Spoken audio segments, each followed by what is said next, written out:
Ang Adventist Home. Seksyon 2, Isang liwanag sa komunidad. Kabanata 4, Malayong impluwensya ng tahanan. Ang tahanang Kristiyano ay isang bagay na aral, ang misyon ng tahanan ay higit pa sa sarili nitong mga miyembro. Ang Kristiyanong tahanan ay dapat maging isang bagay na aral, na naglalarawan ng kahusayan ng tunay na mga simulain ng buhay. Ang gayong paglalarawan ay magiging isang kapangyarihan para sa kabutihan sa mundo. Sa pag-alis ng mga kabataan mula sa gayong tahanan, ang mga aral na natutuhan nila ay ibinibigay. Ang mas marangal na mga prinsipyo ng buhay ay ipinapasok sa ibang mga sambahayan, at isang nakapagpapasiglang impluwensya ang gumagana sa komunidad. Ang tahanan kung saan ang mga miyembro ay magalang na mga Kristiyano ay may malawak na epekto para sa kabutihan. Ang ibang mga pamilya ay mamarkahan ang mga resulta na natamo ng gayong tahanan, at susundin ang halimbawang itinakda, sa kanilang pag-iingat sa tahanan laban sa mga impluwensya ni Satanas. Ang mga anghel ng Diyos ay madalas na dadalaw sa tahanan kung saan ang kalooban ng Diyos ay namumuno. Sa ilalim ng kapangyarihan ng banal na biyaya ang gayong tahanan ay nagiging isang lugar ng pagre-refresh sa pagod na mga peregrino. Sa pamamagitan ng maingat na pagbabantay, ang sarili ay pinipigilan na igiit ang sarili. Nabubuo ang mga tamang gawi. May maingat na pagkilala sa mga karapatan ng iba. Ang pananampalatayang gumagawa sa pamamagitan ng pag-ibig at nagpapadalisay sa kaluluwa ang namumuno sa buong sambahayan. Sa ilalim ng banal na impluwensya ng gayong tahanan, ang alituntunin ng kapatiran na nakasaad sa salita ng Diyos ay higit na kinikilala at sinusunod. Impluwensya ng isang pamilyang maayos, hindi maliit na bagay para sa isang pamilya na tumayo bilang mga kinatawan ni Jesus, na sumusunod sa batas ng Diyos sa isang komunidad na hindi naniniwala. Kinakailangan tayong maging buhay na mga sulat na kilala at basahin ng lahat ng tao. Ang posisyon na ito ay nagsasangkot ng mga nakakatakot na responsibilidad. Ang isang maayos, mahusay na disiplinadong pamilya ay nagsasabi ng higit pa sa ngalan ng Kristyanismo kaysa sa lahat ng mga sermon na maaaring ipangaral. Ang ganitong pamilya ay nagbibigay ng katibayan na ang mga magulang ay naging matagumpay sa pagsunod sa mga tagubilin ng Diyos, at na ang kanilang mga anak ay maglilingkod sa Kanya sa simbahan. Lumalaki ang kanilang impluwensya, sapagkat habang sila ay namamahagi, sila ay tumatanggap upang muling magbahagi. Ang ama at ina ay nakakahanap ng mga katulong sa kanilang mga anak, na nagbibigay sa iba ng pagtuturo na natanggap sa tahanan. Ang kapitbahayan na kanilang tinitirhan ay tinutulungan, dahil dito sila ay yumaman para sa panahon at sa kawalang hanggan. Ang buong pamilya ay nakikibahagi sa paglilingkod sa guro, at sa pamamagitan ng kanilang makadiyos na halimbawa, ang iba ay inspirado na maging tapat sa Diyos sa pakikitungo sa kanyang kawan, sa kanyang magandang kawan. Ang pinakadakilang katibayan ng kapangyarihan ng Kristyanismo na maaaring iharap sa mundo ay isang maayos at disiplinadong pamilya. Irerekomenda nito ang katotohanan na walang ibang magagawa, sapagkat ito ay isang buhay na saksi ng praktikal na kapangyarihan nito sa puso. Ang pinakamahusay na pagsubok ng Kristyanismo ng isang tahanan ay ang uri ng karakter na ipinanganak sa pamamagitan ng impluwensya nito. Ang mga aksyon ay nagsasalita ng mas malakas kaysa sa pinakapositibong propesyon ng kabanalan. Ang gawain natin sa mundong ito, ay ang makita kung anong mga birtud ang maituturo natin sa ating mga anak at ating pamilya na taglayin, na magkakaroon sila ng impluwensya sa ibang mga pamilya, at sa gayon ay maaari tayong maging isang kapangyarihang magturo bagamat hindi tayo kailanman pumasok sa mesa. Ang isang maayos na pamilya sa paningin ng Diyos ay higit na mahalaga kaysa sa dalisay na ginto, kahit na sa gintong ka lang ng Ophir. Ang kahangahangang mga posibilidad ay atin, ang oras natin dito ay maikli. Maaari tayong dumaan sa mundong ito ngunit minsan, sa pagdaan natin, sulitin natin ang buhay. Ang gawain kung saan tayo tinawag ay hindi nangangailangan ng kayamanan o posisyon sa lipunan o mahusay na kakayahan. Nangangailangan ito ng mabait, mapagsakripisyong espiritu at matatag na layunin. Ang lampara, gaano man kaliit, kung patuloy na nagninangas, ay maaaring maging paraan ng pag-iilaw ng maraming iba pang lampara. Ang ating saklaw ng impluwensya ay maaaring mukhang makitid, ang ating kakayahan ay maliit, ang ating mga pagkakataon ay kakaunti, ang ating mga nakuha ay limitado, ngunit ang mga magagandang posibilidad ay nasa atin sa pamamagitan ng tapat na paggamit ng mga pagkakataon ng ating sariling tahanan. Kung bubuksan natin ang ating mga puso at tahanan sa mga banal na prinsipyo ng buhay, tayo ay magiging mga daluyan ng mga agos ng kapangyarihang nagbibigay buhay. Mula sa ating mga tahanan ay dadaloy ang mga agos ng kagalingan, nagdadala ng buhay, at kagandahan, at pagiging mabunga kung saan ngayon ay baog at kakapusan. Ang mga magulang na may takot sa Diyos ay magpapakalat ng impluwensya mula sa kanilang sariling lupon sa tahanan tungo sa iba na kikilos gaya ng ginawa ng lebadura na itinago sa 3 takal na pagkain. Ang tapat na gawaing ginagawa sa tahanan ay nagtuturo sa iba na gawin ang parehong klase ng trabaho. Ang espiritu ng katapatan sa Diyos ay tulad ng lebadura at, kapag nahayag sa simbahan, ay magkakaroon ng epekto sa iba, at magiging isang rekomendasyon sa Kristyanismo sa lahat ng dako. Ang gawain ng buong kaluluwang mga kawal ni Kristo ay kasing lawak ng kawalang hanggan. Kung gayon bakit may kakulangan ng espiritu ng misyonero sa ating mga simbahan? Ito ay dahil may pagpapabiis sa kabanalan sa tahanan. Impluwensya ng pamilyang hindi na-kontrol, laganap ang impluwensya ng pamilyang hindi kinokontrol, at nakapipinsala sa lahat ng lipunan. Naiipon ito sa agos ng kasamaan na nakakaapekto sa mga pamilya, komunidad, at pamahalaan. Imposibleng mamuhay ang sinuman sa atin sa paraang hindi tayo magkakaroon ng impluwensya sa mundo. Walang miyembro ng pamilya ang maaaring magpakulong sa kanyang sarili, kung saan hindi mararamdaman ng ibang miyembro ng pamilya ang kanyang impluwensya at espiritu. Ang mismong ekspresyon ng mukha ay may impluwensya sa mabuti o masama. Ang kanyang espiritu, ang kanyang mga salita, ang kanyang mga aksyon, ang kanyang saloobin sa iba, ay hindi mapag-aalinlanganan. Kung siya ay namumuhay sa pagkamakasarili, pinalilibutan niya ang kanyang kaluluwa ng isang malarious na kapaligiran, samantalang kung siya ay puspos ng pag-ibig ni Kristo, siya ay magpapakita ng kagandahang loob, kabaitan, magiliw na paggalang sa damdamin ng iba at makikipag-usap sa kanyang mga kasama, sa pamamagitan ng kanyang mga gawa ng pagmamahal, isang magiliw, mapagpasalamat, masayang pakiramdam. Ipapakita na siya ay nabubuhay para kay Jesus at araw-araw na natututo ng mga aralin sa kanyang paanan, na tinatanggap ang kanyang liwanag at kanyang kapayapaan. Masasabi niya sa Panginoon, ang iyong kahinahunan ay nagpadakila sa akin. Kabanata 5, isang makapangyarihang Kristiyanong saksi.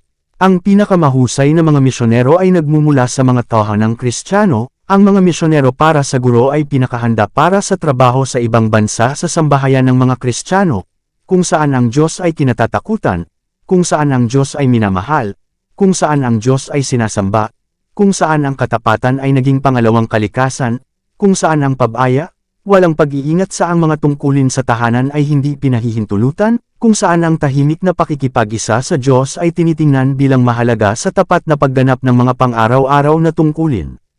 Ang mga tungkulin sa tahanan ay dapat nagampanan ng may kamalayan na kung ang mga ito ay ginawa sa tamang espiritu, ang mga ito ay nagbibigay ng isang karanasan na magbibigay daan sa atin na magtrabaho para kay Kristo sa pinakapermanente at masusing paraan.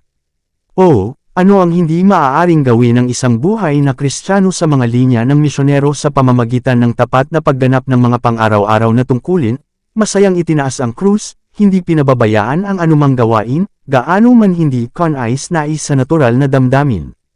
Ang ating gawain para kay Kristo ay magsisimula sa pamilya, sa tahanan. Wala nang misyonero na mas mahalaga kaysa dito.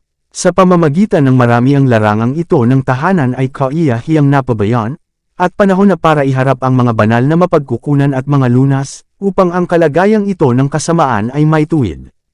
Ang pinakamataas na tungkulin na ibinibigay sa mga kabataan ay sa kanilang sariling mga tahanan, na pinagpupala ang ama at ina, mga kapatid, sa pamamagitan ng pagmamahal at tunay na interes. Dito maipapakita nila ang pagtanggi sa sarili at pagkalimot sa sarili sa pagmamalasakit at paggawa para sa iba. Anong laking impluwensya ng isang kapatid na babae sa mga kapatid na lalaki? Kung tama siya, maaaring matukoy niya ang katangian ng kanyang mga kapatid. Ang kanyang mga panalangin, ang kanyang kahinahunan, at ang kanyang pagmamahal ay maaaring malaki ang magagawa sa isang sambahayan. Sa tahanan ng mga tumanggap kay Kristo ay dapat ipakita kung ano ang ginawa ng biyaya para sa kanila. Ang lahat ng tumanggap sa Kanya, sa kanila ay binigyan niya ng kapangyarihang maging mga anak ng Diyos, sa makatuwid bagay sa mga nagsisisampalataya sa kanyang pangalan. Ang isang may kamalaya na awtoridad ay lumaganap sa tunay na mananampalataya kay Kristo, na nagpapadama ng impluwensya nito sa buong tahanan. Ito ay kanais-nais para sa pagiging perpekto ng mga karakter ng lahat sa tahanan. Isang pangangatwiran na hindi makakamit ng infidel. Ang maayos na sambahayang Kristiyano ay isang makapangyarihang argumento na pabor sa katotohanan ng relihiyong Kristiyano, isang argumento na hindi maaaring tumanggi ang infidel. Nakikita ng lahat na may impluwensyang gumagana sa pamilya na nakakaapekto sa mga anak, at ang Diyos ni Abraham ay kasama nila. Kung ang mga tahanan ng nag-aangking Kristiyano ay may tamang relihiyosong halma, sila ay magkakaroon ng isang malakas na impluwensya para sa kabutihan. Sila nga ang magiging liwanag ng sanlibutan. Ang mga anak na palawakin ang kaalaman sa mga prinsipyo ng Biblia, ang mga batang may wastong pinag-aralan, na gustong maging kapaki-pakinabang, upang tumulong sa ama at ina, ay magpapalawak ng kaalaman sa tamang mga ideya at mga simulain sa Biblia sa lahat ng kanilang nakakasama. Kapag ang ating sariling mga tahanan ang nararapat, ang ating mga anak ay hindi papayagang lumaki sa katamaran at kawalang interes sa mga pag-aangkin ng Diyos para sa lahat ng nangangailangan sa kanila. Bilang pamana ng Panginoon, sila ay magiging karapat-dapat na gampanan ang gawain kung nasaan sila. Isang liwanag ang sisikat mula sa gayong mga tahanan na maghahayag ng sarili sa ngalan ng mga mangmang, na magdadala sa kanila sa pinagmumulan ng lahat ng kaalaman. Isang impluwensya ang ibibigay na magiging kapangyarihan para sa Diyos at para sa kanyang katotohanan. Ang mga magulang na hindi maaaring lapitan sa anumang paraan ay madalas na naaabot sa pamamagitan ng kanilang mga anak. Magiging liwanag sa mga kapitbahay ang masasayang tahanan, kailangan natin ng mas maaraw na magulang at mas maaraw na Kristiyano. Masyado tayong nagkulong sa ating sarili. Kadalasan ang mabait, nakapagpapatibay na salita, ang masayang ngiti, ay pinipigilan sa ating mga anak at sa mga inaapi at pinanghihinaan ng loob. Mga magulang, nasa inyo ang responsibilidad ng pagiging tagapagdala ng liwanag at tagapagbigay ng liwanag. Lumiwanag bilang mga ilaw sa tahanan, na nagpapatingkad sa landas na dapat tahakin ng iyong mga anak. Habang ginagawa mo ito, sisikat ang iyong liwanag sa mga wala. Mula sa bawat tahanan ng Kristiyano ang isang banal na liwanag ay dapat sumikat. Ang pag-ibig ay dapat ihayag sa pagkilos. Dapat itong damaloy sa lahat ng pakikipagtalik sa tahanan, na nagpapakita ng sarili sa maalalahanang kabaitan, sa banayad, hindi makasarili na kagandahang loob. May mga tahanan kung saan isinasagawa ang prinsipyong ito, mga tahanan kung saan sinasamba ang Diyos at naghahari ang tunay na pag-ibig. Mula sa mga tahanan na ito, ang panalangin sa umaga at gabi ay umaakyat sa Diyos bilang matamis na insenso, at ang kanyang mga awa at mga pagpapala ay bumababa sa mga nagsusumamo tulad ng hamog sa umaga. Mga resulta ng pagkakaisa ng pamilya, ang unang gawain ng mga Kristiyano ay ang pagkakaisa sa pamilya. Kung gayon ang gawain ay magpaabot sa kanilang mga kapitbahay sa malapit at malayo. Yaong mga nakatanggap ng liwanag ay dapat hayaan ang liwanag na sumikat sa malinaw na sinag. Ang kanilang mga salita, na mabango ng pag-ibig ni Kristo, ay magiging isang lasa ng buhay sa buhay. Kung mas malapit ang pagkakaisa ng mga miyembro ng isang pamilya sa kanilang gawain sa tahanan, higit na nakapagpapasigla at nakakatulong ang impluwensyang ibibigay ng ama at ina at mga anak na lalaki at babae sa labas ng tahanan. Ang mabuting tao ay nangangailangan ng higit sa mahusay na pag-iisip. Ang kaligayahan ng mga pamilya at simbahan ay nakasalalay sa mga impluwensya sa tahanan. Ang mga walang hanggang interes ay nakasalalay sa wastong pagtupad ng mga tungkulin sa buhay na ito. Ang mundo ay hindi gaanong nangangailangan ng mahuhusay na pag-iisip kundi ng mabubuting tao na magiging pagpapala sa kanilang mga tahanan. Iwasan ang mga pagkakamali na maaaring magsara ng mga pintuan. Kapag ang relihiyon ay ipinakita sa tahanan, ang impluwensya nito ay mararamdaman sa simbahan at sa kapitbahayan. Ngunit ang ilan na nag-aangking Kristiyano ay nakikipag-usap sa kanilang mga kapitbahay tungkol sa kanilang mga problema sa tahanan. Iniuugnay nila ang kanilang mga hinaing sa paraang humihingi ng simpatiya para sa kanilang sarili, ngunit isang malaking pagkakamali na ibuhos ang ating problema sa tenga ng iba, lalo na kung marami sa ating mga hinaing ay nagagawa at umiiral dahil sa ating hindi relihiyoso na buhay at may depektong pagkatao. Yaong mga lumalabas upang ailahad ang kanilang mga pribadong hinaing sa iba ay maaaring mas mabuting manatili sa bahay upang manalangin, upang isuko ang kanilang masamang kalooban sa Diyos, upang mahulog sa bato at mabali, upang mamatay sa sarili upang sila ay gawin ni Jesus na mga sisidlan sa karangalan. Ang isang kakulangan ng kagandahang loob, isang sandali ng pagkagalit, isang solong magaspang, walang pag-iisip na salita, ay makakasira sa iyong reputasyon, at maaaring magsara ng pinto sa mga puso upang hindi mo sila maabot. Ang Kristyanismo sa tahanan ay nagniningning sa ibang bansa, ang pagsisikap na gawin ang tahanan kung ano ang nararapat, isang simbolo ng tahanan sa langit, ay naghahanda sa atin para sa trabaho sa mas malaking lugar. Ang edukasyong natatanggap sa pamamagitan ng pagpapakita ng magiliw na pagpapahalaga sa isa't isa ay nagpapangyari sa atin na malaman kung paano abutin ang mga pusong kailangang turuan ng mga simulain ng tunay na relihiyon. Kailangan ng simbahan ang lahat ng nilinang na espiritual na puwersa na maaaring makuha, upang ang lahat, at lalo na ang mga nakababatang miyembro ng pamilya ng Panginoon, ay maingat na bantayan. Ang katotohanang nabubuhay sa tahanan ay nagpapidama sa sarili sa walang interes na paggawa sa ibang bansa. Siya na nabubuhay sa Kristyanismo sa tahanan ay magiging isang maliwanag at nagniningning na liwanag sa lahat ng dako. Dito nagtatapos ang sesyon 2, Kabanata 4 hanggang Kabanata 5. Para updated ka sa susunod na sesyon ay huwag kalimutang mag-like at mag-subscribe at mag-follow sa ating channel Renilab TV. Maraming salamat po.